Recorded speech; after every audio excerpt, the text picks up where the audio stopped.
পেটের জ্বালায় বাড়ি বাড়ি দই বিক্রি করে চলেছেন ৮৩ বছরের এক বৃদ্ধ। দক্ষিণ ২৪ পরগনার সোনারপুর অঞ্চলের বাসিন্দা সমীর ভট্টাচার্য। বয়স এখন ৮৩। তিনি এই প্রচণ্ড তাপপ্রবাহের মধ্যেও বাড়ি বাড়ি দই বিক্রি করে চলেছেন। আজকের গল্পটা লড়াকু সমীর ভট্টাচার্যের। বেশ কিছু বছর আগে তিনি কাঠ, কয়লা, গুল এই সমস্ত জিনিস বিক্রি করতেন।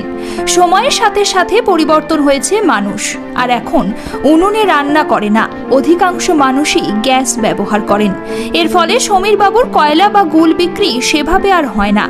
দিনের পর দিন সমীরবাবুর পকেটে টান পড়তে শুরু করে। ধীরে ধীরে জমানো পুঁজি শেষ হতে থাকে। তিনিও মনের দিক থেকে ধীরে ধীরে ভেঙে পড়েন।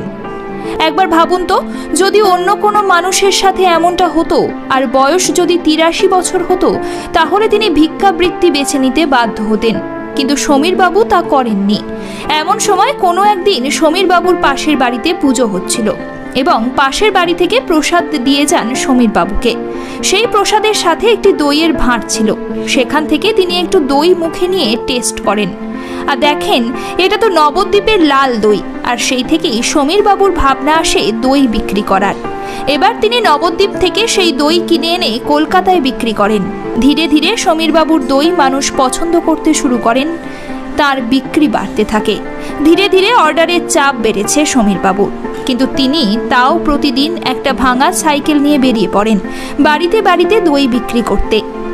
গোটা বঙ্গের খবর পরিবারের পক্ষ থেকে সমীরবাবুর জন্য রইল শুভেচ্ছা। আপনি ভালো থাকুন, সুস্থ থাকুন। এই ধরনের গল্প আপনাদের সামনে তুলে ধরা আমাদের কর্তব্য। ভালো লাগলে আপনারা চ্যানেলটি ফলো করতে পারেন।